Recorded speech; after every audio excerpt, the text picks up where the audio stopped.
Hello everyone, this is an Illustrator tutorial where we will use tips and tricks in Illustrator to color drawings for a graphic presentation of a plan section and elevation. I'll show you some tips on how to make the drawings that you see here. So the first thing you want to do is find and open your drawing that you created in the previous exercise. So if you go File, Open, and navigate to where your PDF is from exercise 9 and open. So when you have it open, it looks something like this. I have a separate copy open in this file, so I'll just use this one. But let me turn off the other layers. So when you open a PDF that you've created out of AutoCAD, or if you've created a PDF out of Rhino, it may be similar. A lot of times the file comes in and there are clipping masks that sort of clip and contain the actual vector line work. So if you right-click and hit Release Clipping Mask, notice now that I can edit and click on the individual lines that I had in my AutoCAD file. So I want to do that for each. If you made separate viewports with CAD, it will have separate clipping masks for the viewports themselves. So I'm going to release the clipping masks for both all the plan sections and elevations. What I want to do is sort of preserve my line weights that I had created already in AutoCAD. If I was happy with those, I'm just going to leave them as they were. You can also edit or manipulate them if I zoom in here. In the same way that we edited and manipulated line weight in one of the previous exercises by selecting the lines and then changing the stroke weight. You can also change the stroke color this way as well. But I'm going to say I'm happy with the line weights that I used already. I already spent time getting those line weights to work. So I'm just going to call this layer line work. If you double click on the word, you can edit the name itself. I'm going to duplicate this layer so I have a separate layer that I'm coloring on. So if I click, drag, and hold, and pull the line work layer down to this little piece of folded over paper and release it, it makes a copy of it, and I'm going to just call that one color for now. And then I'm going to just lock the line work layer so I know that I'm not accidentally editing it. Then with the color layer, I'm going to click the circle to select everything. Oh, it looks like there's still a clipping mask. So when you do this, if you don't notice all of the lines being selected in some of your drawings, that means there's a clipping mask still. So let's see if I can figure out where that is. If you right click, it's not there. There we go. So you know that you've got the clipping mask selected when that little square with the dots appears by your mouse. So I'm going to release the clipping mask again. And now I think I should be good. Oh, maybe not. One more time. Release clipping mask. There we go. So what I'm going to do is I'm actually going to set the stroke of the color to nothing. I want to turn the line weights off on this so that way when I'm coloring, I'm just coloring kind of like a coloring book. The line work is on its own layer though. So I'm going to click the line weight square, and then under color I'm just going to click the no line weight. And so now if I turn off the line work layer, notice it looks like there's nothing there, and that's because the color, it's still there, it's just now the stroke is set to 0. So from there, the next thing I want to do is I want to establish some colors that I'm going to use as I'm sort of painting or coloring in these images themselves. The way that I do that a couple different ways. Sometimes I find a painting online or an image online or swatches online. There's this website that you can use called Coolors. If you look that up, Coolors, where if you hit the space bar, it's kind of nice. It just cycles through different colors that you can use. The palettes kind of work together. You could use some of the color theory that you've worked on in Studio, again, or find an image online or painting or precedent drawings that you like. With this, I could like screenshot this image or print screen if you're working on PC, and then if I find that screenshot on my desktop, I can click and drag it into Illustrator and then build some swatches off of that. So to do that, I just like making them in the file itself. So I click the rectangle tool and then just draw some squares. If I hold shift, it makes a square. If I don't hold shift, it just makes a rectangular shape. But then, if I click on the rectangle that I drew, I can take the eyedropper and then eyedrop the color. If I click and drag and I hold Shift and Option, it just copies whatever I have selected. You can copy paste if you prefer. Oops, there's that. So I will copy some of those, and then maybe I eyedrop. So I just have some swatches to start with in my file itself. If when you're doing this, the swatches don't show up, something that you can do is just make sure under color, the 3 bars, you have RGB selected. We're using RGB because we're printing. So maybe I'll just eyedrop one more here. And so maybe I like these colors and I want to use them. It's a little dark, doesn't it? In any case, so that's how you can make some swatches. I recommend finding either an image, an inspiration image, or something to pull from. So swatches. You can make swatches as well in the drawing by, if you have a color selected here, open the swatches panel and then make a new swatch. You can name it what you like. I normally just leave it and hit OK. And if I go back to the swatches, that same color's there. I typically just eyedrop from the file itself, but you can do it however you'd like. One thing that could be helpful too is just to keep things organized. I like having a swatches layer so that I can turn that on and off in the drawing. So just if this came in on a different layer or you dragged and dropped on the wrong layer, to change the layer of something, you select it, and then if you can either just a little square here, drag it to the layer that you want it to be on. So I'm going to put that on the swatches layer. And then, so the next thing, so once you have your colors selected, however you're doing it, and you have some swatches to color with, the next thing is to start coloring. So I'll click the circle to select everything on the color layer, and then the command for what's called live paint is K.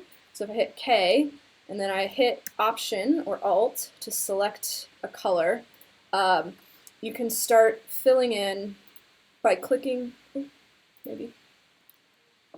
by clicking on the image itself. So let's see, maybe I need to delete out some of this. Sometimes text can throw off the live paint, so you might try, zoom in, deleting out the text.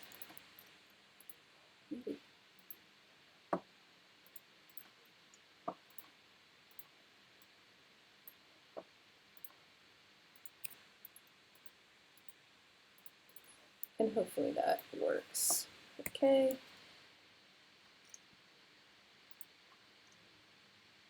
There we go.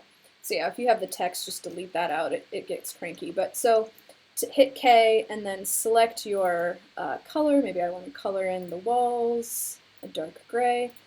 And the way that live paint works is you have to have a closed boundary to paint. So I can't fill in anything that doesn't have like an enclosed rectangle around it. So keep that in mind as you're painting. If you have lines that aren't actually forming enclosed shapes, live paint gets kind of crazy. And so you go through and you paint, selecting colors. If you decide that you don't like a color that you've selected, you can always just paint right over it or change it at a later time. Typically though, with floor plans, I like using lighter colors as sort of the base. One thing that you might do is start by painting and then edit things as you go. It's important that the drawings, plan sections, elevations kind of work together as a set or a series, but they certainly don't have to be exactly the same. You may choose colors based on the actual materiality of the house you drew, or you may do something that's a little more abstract and pushes the boundaries and isn't trying to necessarily be photorealistic. So I can click and drag to fill in full areas. So that's live paint. You can fill in everything. Once you have painted enough, one thing that you can do is you can either leave it as it is as a live paint group. Another thing you can do is sort of expand it from the live paint by, if you have it selected, up at the top, the button expand. If you click that, the live paint is done, and what it does do though is it kind of groups all of your color. If I zoom in and out, it groups everything together. So if you wanted to right click, you could ungroup it, and then a cool tool to kind of like organize things if you want to manipulate them later is called quick select. So if you go up to the top here, this is the quick select. You can select by different things. So I'm going to select by fill color, and then I'm going to click the quick select, and now it's selected everything that's that blue color.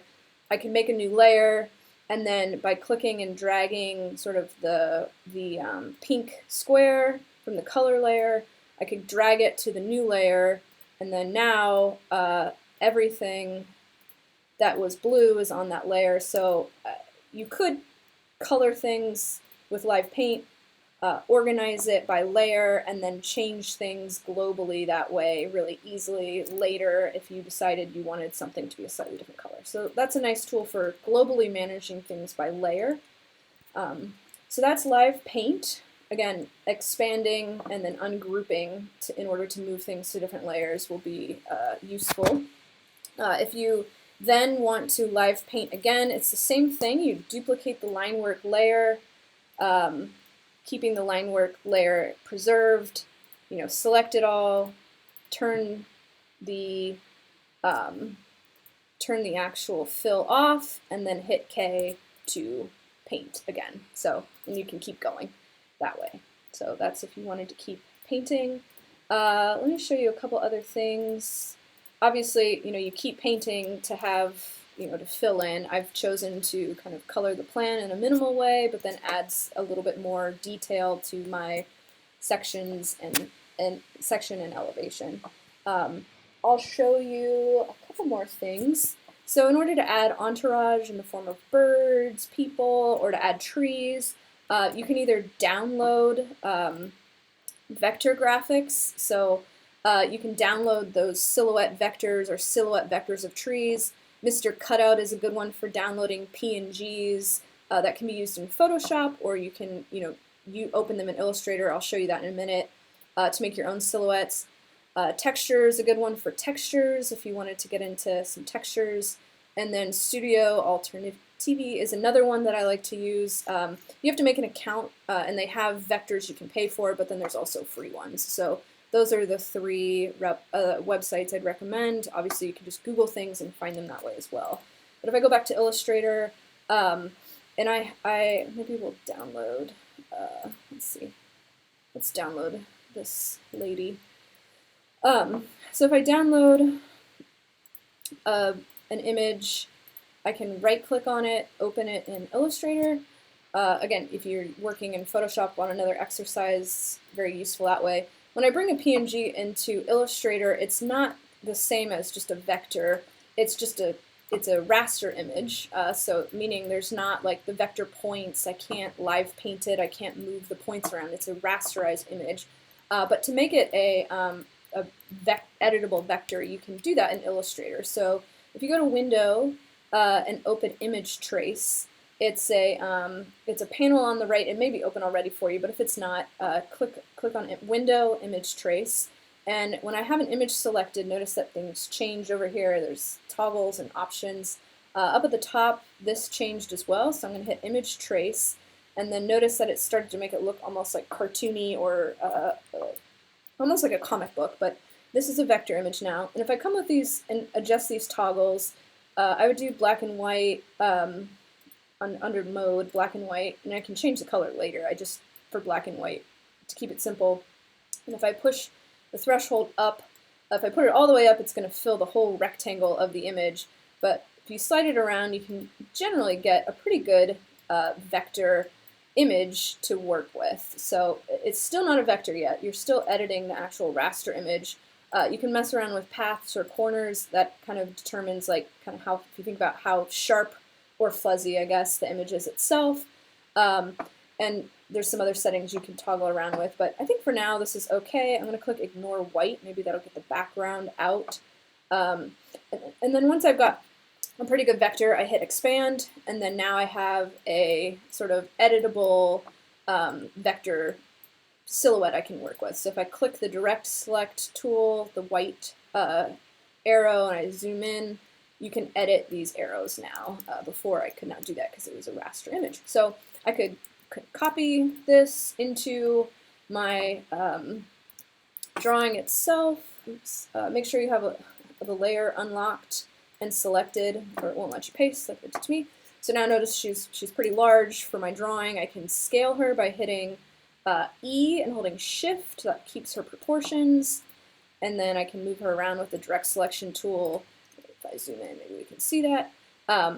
And one thing with scaling scale figures, you have to be mindful of the scale of the drawing and the scale of everything else around. So I know that like my countertop, for example, was 3 feet, and maybe she's 5'5", kind of like me, or 5 feet. So you can scale the scale figures relative to what's happening sort of in your image. It came in just as the black because that's what color I selected when I was doing black and white with the image trace. If I want to make her the same color as my other people, I can select her and then eyedrop that other person. The other thing you could do is select the person and then you have to have the fill selection in front.